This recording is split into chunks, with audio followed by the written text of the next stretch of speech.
Bonjour à tous et bienvenue dans ce nouveau Maurienne Zap. Tout de suite, les sujets de la semaine. Et on commence par un arrêt à Avrieux, où a eu lieu l'atelier La fresque du climat. L'opportunité de sensibiliser le public au réchauffement climatique.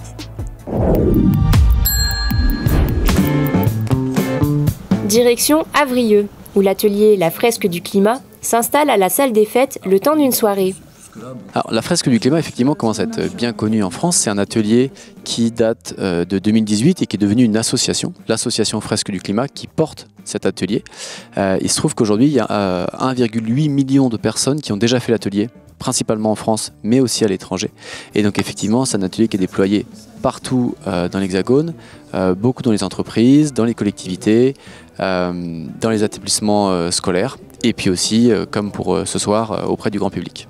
L'atelier va se passer en deux grandes étapes. Une première étape, vraiment, on va construire la fresque. Donc on a ce jeu de 42 cartes qui va être divisé en plusieurs lots. Collectivement, on va essayer de relier les liens de cause à effet entre chacune des cartes. Et au bout d'une heure et demie, en fait, on a reconstitué tous les liens de cause à effet. Et ça nous permet d'avoir une vision vraiment systémique du dérèglement climatique et des conséquences du dérèglement climatique sur la biodiversité. Et la deuxième partie, on est vraiment plus sur les actions qu'on peut mener.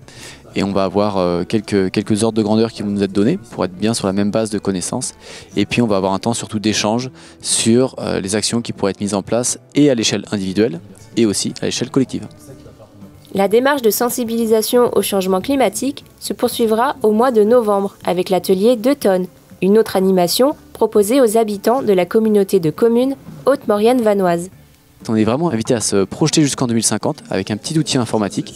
Vous partez de votre propre empreinte carbone, c'est-à-dire vos émissions à vous. Et puis tout au long de l'atelier, on réfléchit individuellement à ce qu'on peut faire et collectivement, à l'aide de cartes support, on les implémente dans l'outil et on voit les résultats. Ça permet vraiment de se projeter jusqu'en 2050 et de savoir si on est capable de réduire nos émissions et d'atteindre le fameux objectif des 2 tonnes de CO2 à l'horizon 2050. Si vous voulez vous inscrire pour cet atelier, il n'est pas indispensable d'avoir fait la fresque du climat, quand bien même je vous invite à la faire, évidemment. Mais vous pouvez vous inscrire sans avoir fait la fresque du climat. Et pour ce faire, il suffit d'aller sur le site de la communauté de communes Haute-Maurienne-Vanoise. Trouver son orientation n'est pas chose facile. Et ça, la mission locale de Saint-Jean-de-Maurienne l'a bien compris. C'est dans ce contexte qu'a été organisé le Forum des métiers de la sécurité et de la justice.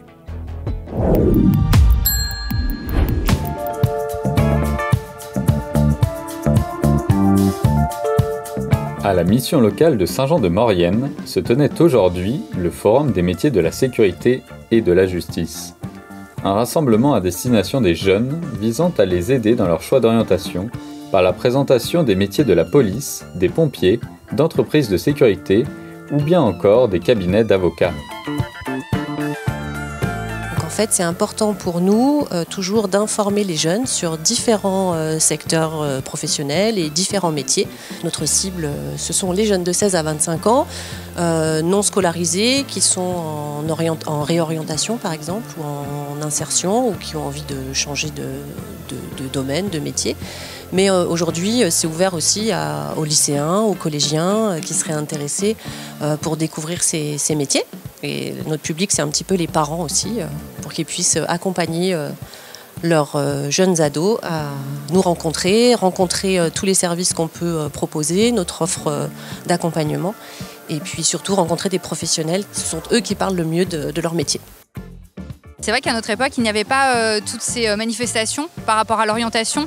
Et je trouve que c'était très intéressant, surtout pour les lycéens qui sont en terminale et qui sont en train de choisir leur orientation, de pouvoir les aider, les aiguiller sur les métiers de la justice, sur les études à la faculté de droit et toutes les questions qui peuvent se poser. Alors c'était par rapport à l'orientation, beaucoup, est-ce qu'on peut faire nos études en Savoie, est-ce qu'on est obligé de partir? Et puis sur la difficulté des études, on peut toujours s'imaginer qu'on est obligé de faire des études très très loin et que quand on a fait des études loin, on ne reviendra jamais à Saint-Jean-de-Maurienne, mais ce n'est pas du tout le cas, il y en a pour tout le monde. Et nous terminons cette émission par un entretien avec Sonia Bertolaccini à l'occasion de sa toute récente prise de poste en tant qu'intervenante sociale en gendarmerie.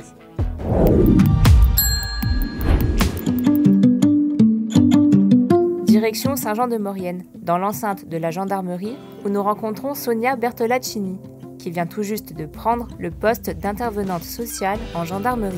Mon quotidien, c'est de reprendre contact avec chacune des victimes, donc tout type de victimes. Essentiellement, on ne va pas se mentir, on travaille sur des victimes de violences intrafamiliales et violences conjugales, des victimes de violences sexuelles, du harcèlement, mais ça peut aussi être des victimes d'escroquerie. Bien, la personne peut reprendre contact avec nous, donc auprès de la VIGE directement.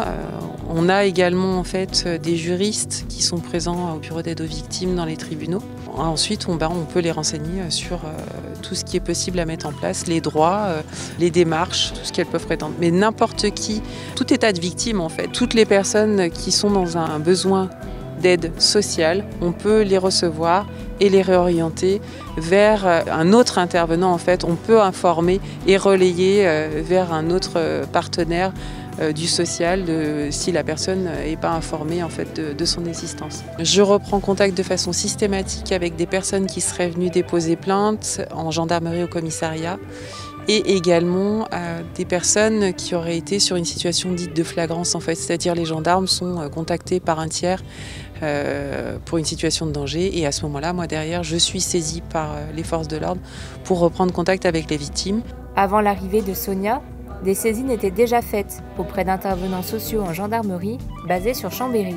On n'a pas cette proximité physique qui permet de pouvoir directement, quand on a par exemple une victime qui vient déposer plainte sur Saint-Jean-de-Maurienne, de pouvoir directement l'aiguiller vers l'intervenant social en gendarmerie. Ça permet aussi le fait d'avoir un contact humain entre la victime directement et l'intervenant, de démystifier le sujet et de vraiment prendre conscience que l'intervenant social en gendarmerie, c'est pas une gendarme, c'est quelqu'un qui est là vraiment pour la victime et qui va pouvoir lui apporter des sujets. Ce qui se passe entre la victime et l'ISG reste entre ces deux personnes-là. Nous, la gendarmerie, on n'a pas à savoir ce qui se passe, c'est vraiment des échanges confidentiels, mais par contre qui nous servent aussi, nous, dans l'accompagnement de la victime et éventuellement à pouvoir aboutir à la fin sur des résolutions sur des sujets qui pourraient dépasser le niveau judiciaire.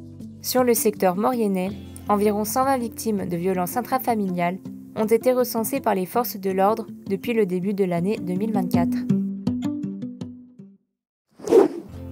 Voilà, le Maurienne Zap, c'est déjà terminé. Merci d'être aussi nombreux à nous suivre. Retrouvez-nous sur les réseaux sociaux et sur les box. À la semaine prochaine!